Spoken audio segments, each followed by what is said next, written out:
Hello दोस्तों, welcome back to another video. मेरा नाम है राहुल और मेरे इस चैनल पर आपका हार्दिक स्वागत है। आज हम बात करेंगे एफकॉम होल्डिंग लिमिटेड के बारे में। ये बेसिकली एक कंपनी है जो कि फरवरी 2013 में इनकॉर्पोरेट हुई है और इसका काम जो है ट्रांसपोर्ट का है। बेसिकली ये एयरपोर्ट टू एयरपोर्ट बेसिस पे माल को सप्लाई करती है। तो इस कंपनी के बारे में हम सब चीज़ जानेंगे, तो इस वीडियो को अंत तक ज़रूर देखिए ताकि आपको सारी बातें अच्छे समझ में आ पाए। और इस चैनल को सब्सक्राइब जरूर करें ताकि आपको ऐसे वीडियो आगे भी मिलते रहे। चलते हैं अपने कंप्यूटर स्क्रीन में, जानते हैं हमें कौन से टॉपिक से बात करनी है। बेसिकली इसका ग्रे मार्केट प्रीमियम क्या है, कंपनी का सब्सक्रिप्शन स्टेटस क्या है, कंपनी की डिटेल क्या है, कंपनी की फाइनेंशियल एंड फंडामेंटल डिटेल कैसी है, इस आईपीओ की डिटेल क्या है और इस आईपीओ में हमें पैसा लगाना चाहिए या नहीं लगाना चाहिए। तो मैंने आपको ऑलरेडी ये बता दिया कि भाई इनका जो सेगमेंट है वो ट्रांसपोर्ट सेक्टर का काम करती है और एयरपोर्ट से एयरपोर्ट माल को सप्लाई करती है। और ये basically India, Hong Kong, Singapore, Thailand, Japan, South Korea, China and Taiwan जैसे देशों में फैला हुआ इनका बिजनेस है। बात की जाए इसकी जीएमपी की, जिससे सबसे ज़्यादा हमारे को मतलब होता है, तो इनका जो जीएमपी डेट है 30 जुलाई से डेटा हमारे पास है। तो 30 जुलाई को 108 रुपये आईपीओ प्राइस चल रहा था और 101 रुपये जीएमपी चल रहा था। 108 और 101 होता है 209। तो 209 एस्टिमेटेड लिस्टिंग प्राइस था, तब 93.52% का हमें लिस्टिंग गेन परसेंटेज शो कर रहा था, राइट, जो कि अच्छा था। बट 101 से बढ़कर 31 जुलाई को 108 हो गया, यानी कि 100% प्रॉफिट हो रहा था। 108 से बढ़ के 115 हुआ, फिर हमें 106% का प्रॉफिट होने लगा। अब जैसे ही आईपीओ ओपन हुआ 2 अगस्त को, ये 115 का जीएमपी बढ़कर 140 हो गया। हमारे को प्रॉफिट बढ़ के 129.63% का शो करने लगा। और अभी 3 अगस्त और 4 अगस्त को दोनों तारीख पे एक ही जीएमपी शो कर रहा है 140 का। तो 140 का जीएमपी है, यानी कि 129.63% का हमें एस्टिमेटेड लिस्टिंग गेन शो कर रहा है। यानी कि जो भी हम इन्वेस्ट करेंगे उस पर लगभग 130% का प्रॉफिट होने की संभावना है, जो कि काफ़ी शानदार है। बात की जाए कंपनी के सब्सक्रिप्शन स्टेटस की, सब्सक्रिप्शन का स्टेटस काफ़ी ठीक ठाक है और अभी तो ज़्यादा सब्सक्राइब हुआ नहीं, 3.98 टाइम्स ही ओनली सब्सक्रिप्शन हुआ है। इनकी सब्सक्रिप्शन टाइमिंग 3.98 है।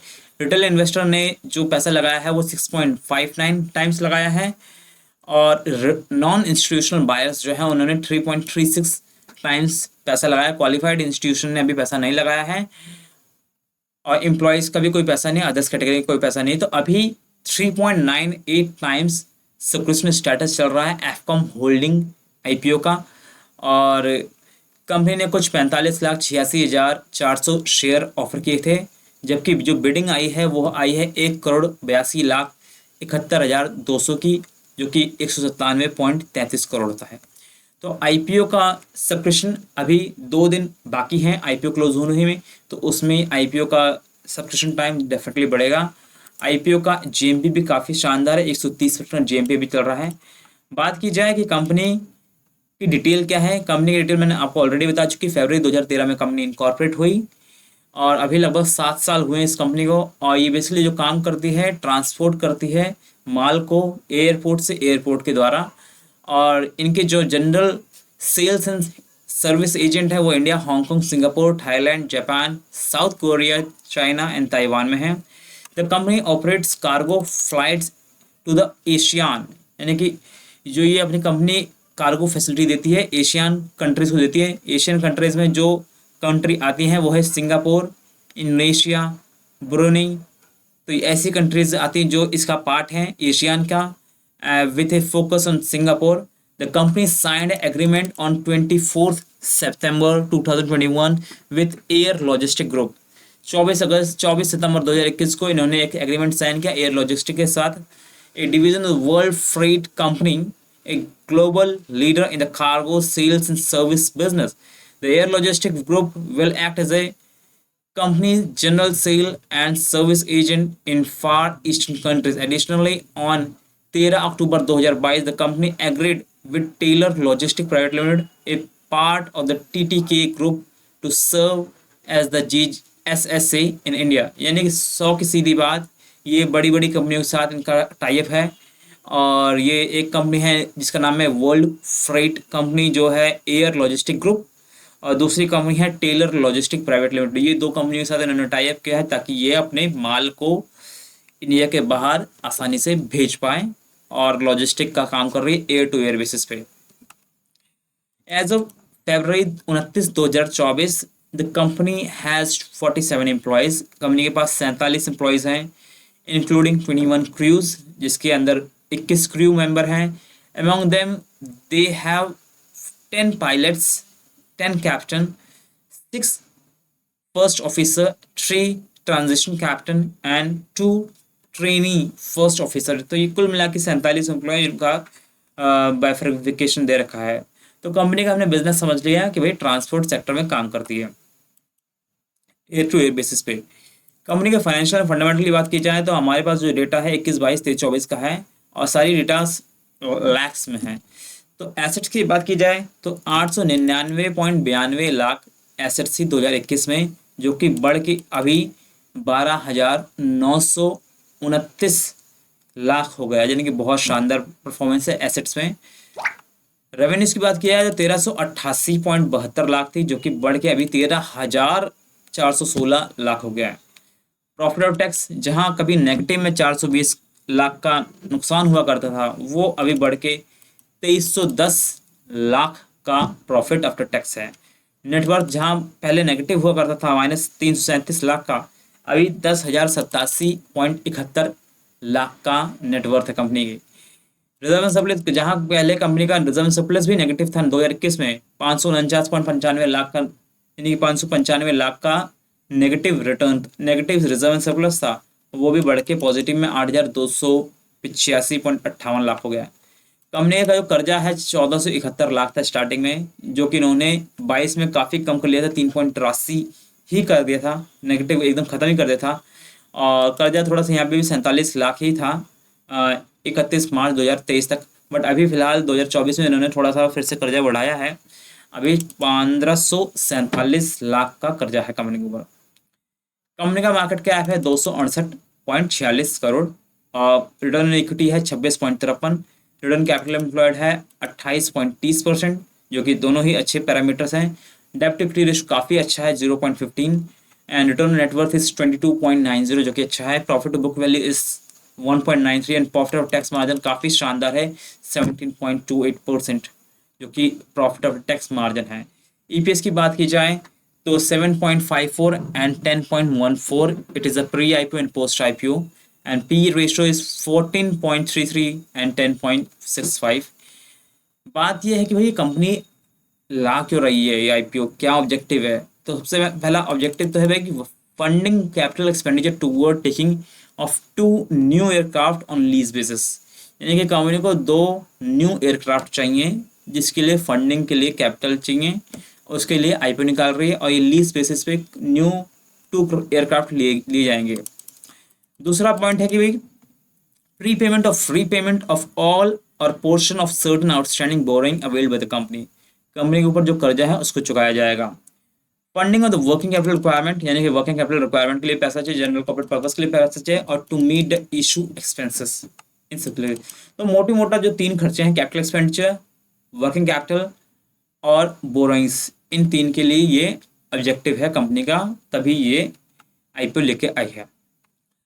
बात की जाए कि भाई इसका आईपीओ की डिटेल्स क्या हैं, कब से कब तक हम इसमें अप्लाई कर सकते हैं और क्या डिटेल्स हैं इसकी।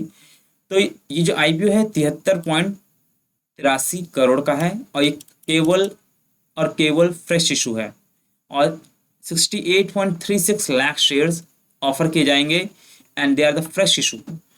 और कंपनी में जो आईपीओ में आप भाग ले सकते हैं 2 अगस्त 2024 से 6 अगस्त 2024 तक ले सकते हैं, यानी कि अभी आज चल रही है 8 तारीख, यानी कि अभी चल रही है 4 तारीख, तो 5 तारीख और 6 तारीख 2 दिन बचे हैं जिस दिन आप इसमें पैसा लगा सकते हैं।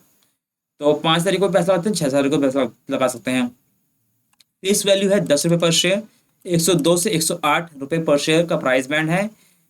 एसएमई और बीएससी पे इसका लिस्टिंग होगी, कंपनी एसएमई सेक्टर में है, और अलॉटमेंट होगा 7 अगस्त को, और initiation of refund of credit of share, जिनको अलॉटमेंट मिल जाएगा उनको 8 तारीख को, और जिनको अलॉटमेंट नहीं मिलेगा उन्हें रिफंड इशू जाएगा 8 तारीख को। लिस्टिंग डेट है 9 अगस्त। अब cut off time for UPI mandate है 6 अगस्त 5 बजे तक, यानी कि 6 अगस्त तक अभी आप अप्लाई कर सकते हैं। यानी कि आपके पास मोटी मोटा 2 दिन है, 5 और 6। और इसकी बात कीजिए कि मिनिमम रिटेल कैटेगरी में एक बंदा 1 लॉट उठा सकता है इंडिविजुअल, जो कि 1200 शेयर का होता है 1 लॉट, यानी कि 1,29,600 रुपये का इन्वेस्टमेंट किया जा सकता है। मिनिमम और मैक्सिमम दोनों एक ही पैरामीटर है। वहीं पे बात कीजिए HNI कैटेगरी में, हाई नेटवर्क इंडिविजुअल के बारे में, तो 2,59,200 रुपये का इन्वेस्टमेंट किया जा सकता है, यानी कि 2 लॉट उठाए जा सकते हैं।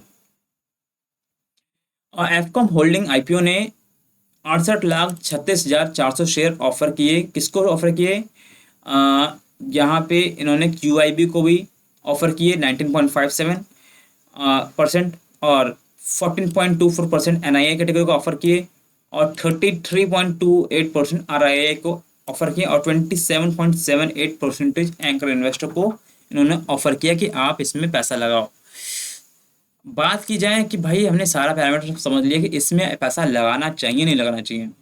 कंपनी का GMP काफ़ी शानदार है, 130% का मुनाफा होने की संभावना दिखा रहा है, और लगातार हर डेट को ये GMP बढ़ रहा है। 101 से बढ़कर 108, 108 से बढ़कर 115, 115 से बढ़कर 140 लगातार बना हुआ है। तो इस हिसाब से GMP के हिसाब से तो हाँ आप पैसा लगा सकते हैं। बात की जाए सब्सक्रिप्शन स्टेटस अभी 3.98 टाइम्स शो कर रहा है, ये डेफिनेटली कल या परसों में ये बढ़ेगा आपका। बात की जाए इनके पैरामीटर्स इनके काफ़ी शानदार हैं। चाहे हम बात करें इसके फाइनेंशियल्स की, फंडामेंटल्स की, वो भी काफ़ी अच्छे हैं। और उसके अलावा KPI इंडिकेटर्स की, return on equity, return capital employed, डेब्ट equity ratio, return net worth, profit और टैक्स मार्जिन काफ़ी शानदार है। तो काफ़ी अच्छे KPIs इंडिकेटर हैं और काफ़ी अच्छे फाइनेंशियल्स हैं, जिसकी वजह से हमें लगता है ये कंपनी डेफिनेटली एक लॉन्ग टर्म में भी अच्छा परफॉर्म कर सकती है, क्योंकि ये इसका जो बिजनेस सेगमेंट है वो एयर टू एयर फ्रेट और कार्गो शिपमेंट का है, और इसे आप लॉन्ग टर्म के लिए भी रख सकते हैं और शॉर्ट टर्म में भी अगर आप रखते हैं तो आपको डेफिनेटली फ़ायदा हो सकता है। बट ये कोई भी बाय एंड सेल रिकमेंडेशन नहीं है। कोई भी फाइनेंशियल डिसीजन लेने से पहले आप अपनी रिसर्च जरूर करें, आप अपने फाइनेंशियल एडवाइजर जरूर पूछिए, ताकि आपको लॉस ना हो। ये वीडियो केवल एजुकेशन पर्पज़ के लिए बनाया गया है।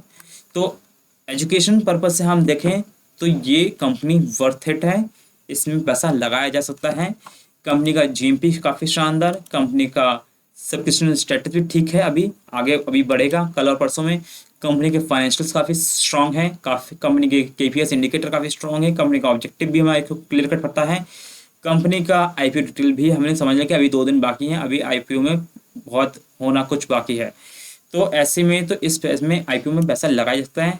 हमारा पैसा बढ़ने की संभावना ज़्यादा है, 130% यानी कि बढ़ने की संभावना है। अगर हम बात की जाए, हमारा फिलहाल जो IPO में मिनिमम लॉट है 1,29,600 है।